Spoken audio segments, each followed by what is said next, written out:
So hey guys, welcome back to the channel. Let's start with a new chapter of your class 10th AI. तो यार ये तुम्हारा official syllabus.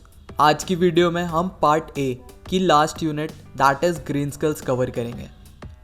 तो यार तुम्हारी बुक के अंदर इसके अंदर बस 2 ही सेशन है। So let's start with our very first session, introduction. Environment, everything, air, water, land, forest, river and human life depends on it. जो कुछ भी हम करते हैं, खाना, पानी, फ्यूल, कपड़े, सब कुछ नेचर से ही आता है। शहर में रहने वाले लोगों का फूड सप्लाई विलेजेस से आता है, फॉरेस्ट से वुड और फॉडर मिलता है, रिवर और सीज से पानी और फिश मिलती है। मतलब हमारी लाइफ टोटली डिपेंड करती है किस पे, इन्वायरमेंट पे। बट प्रॉब्लम ये है कि डेवलपमेंट के साथ साथ इन्वायरमेंट का पॉल्यूशन भी बढ़ता जा रहा है। फॉर एग्जांपल, हमें हाई इनपुट एग्रीकल्चर मतलब ज़्यादा फूड चाहिए तो हम ज़्यादा फर्टिलाइज़र और पेस्टिसाइड का यूज़ कर रहे हैं। इससे फूड तो हमें ज़्यादा मिल रहा है बट सॉइल वगैरह भी बहुत नेक्स्ट लेवल पर डैमेज हो रही है।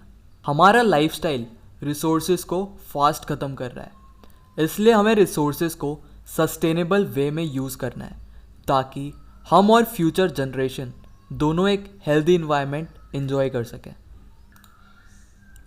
सस्टेनेबल डेवलपमेंट, तुम्हारे टेक्स्ट बुक में जो डेफिनेशन गिवन है, development that satisfies present needs without compromising the ability of future generations to meet their own needs. मतलब ऐसा डेवलपमेंट जो प्रेजेंट की नीड्स को तो पूरी करे बट फ्यूचर जनरेशन्स की नीड को कॉम्प्रोमाइज़ भी ना करे। मतलब balance between economic growth, environmental care and social wellbeing.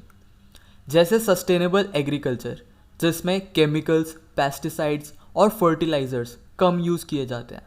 इससे सॉइल, वाटर और बायोडाइवर्सिटी तीनों सेफ रहती है। तो सस्टेनेबल डेवलपमेंट का मतलब यही है कि तुम अभी जो भी रिसोर्सेज यूज़ कर रहे हो उसे वेस्ट मत करो, जिससे तुम्हारी फ्यूचर जनरेशन भी उन रिसोर्सेज को यूज़ कर सकती है। तो यार सस्टेनेबल डेवलपमेंट इम्पॉर्टेंट क्यों है?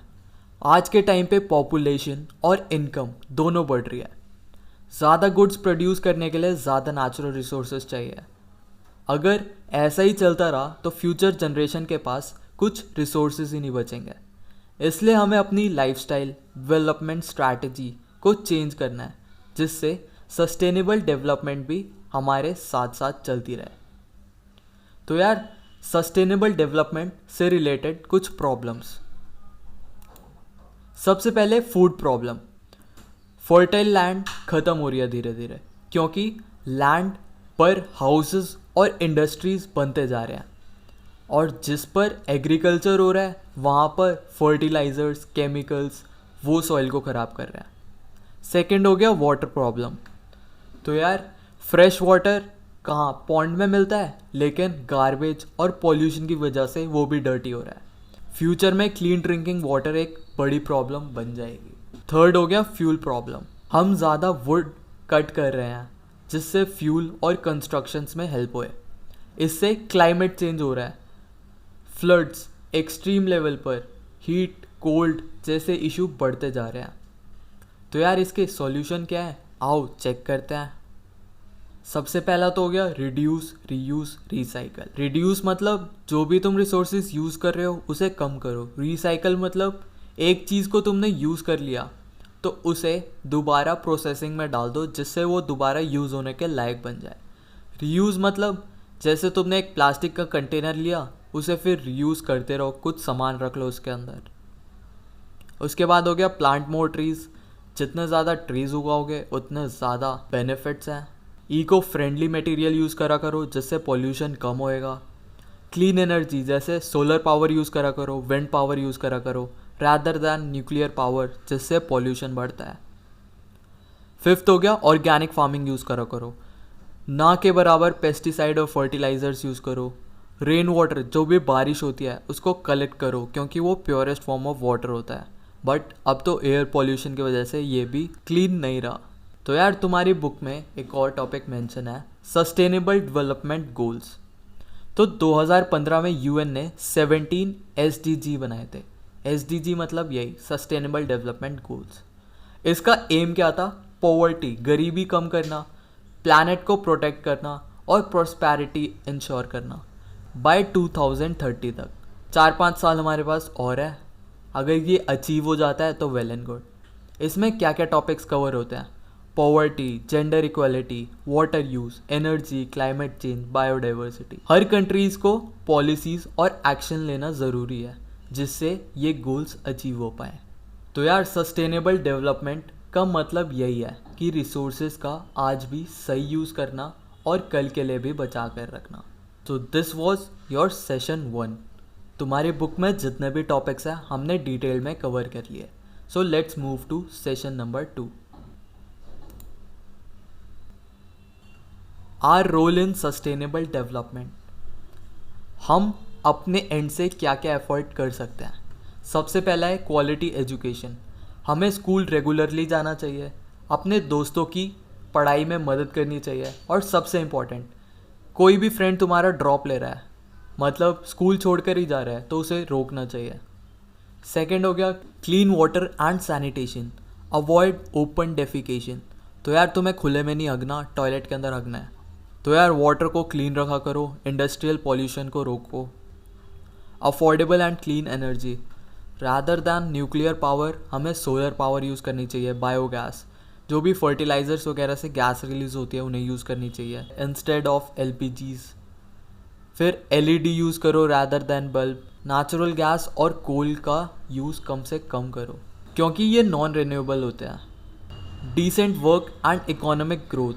अच्छे से स्टडी करो और नए स्किल सीखो, जॉब करके अपने फैमिली को सपोर्ट करो, अपने कम्युनिटी के लिए भी कंट्रीब्यूट करो। फिर हो गया रिड्यूस्ड इनइक्वालिटीज़। हर किसी के साथ फ्रेंडली रहो, सबको इंक्लूड करो, चाहे वो लड़का या लड़की, किसी भी कास्ट का हो, क्लास का हो, मैटर नहीं करता। Sustainable cities and communities.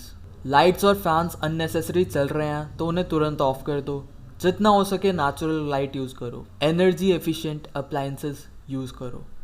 Responsible consumption and production. Reuse और रिसाइकल की हैबिट डेवलप करो।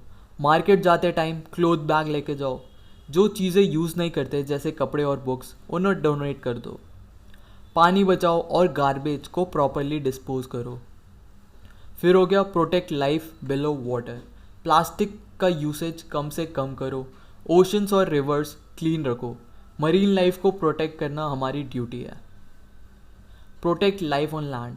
ज़्यादा से ज़्यादा ट्रीज प्लांट करो, डिफॉरेस्टेशन को भी स्टॉप करो, सॉइल इरोजन को रोकने के लिए भी ग्रीनरी मेंटेन करो। सॉइल इरोजन तुमने बचपन में पढ़ा होगा ईवीएस में, जो भी फर्टाइल सॉइल होती है तुम्हारी उड़ ना जाए एक जगह से दूसरी जगह पर। तो यार कंक्लूजन यही है कि सस्टेनेबल डेवलपमेंट का मतलब आज के रिसोर्सेज को वाइजली यूज़ करना ताकि फ्यूचर जनरेशन्स भी उनका फ़ायदा उठा सके, ना कि बस तुम सब कुछ यूज़ कर ख़त्म कर दो। So this was your unit 5 green skills. Thank you. हमने इस वीडियो के साथ एम्प्लॉयबिलिटी स्किल्स पूरा कवर कर लिया। So see you guys in the next video.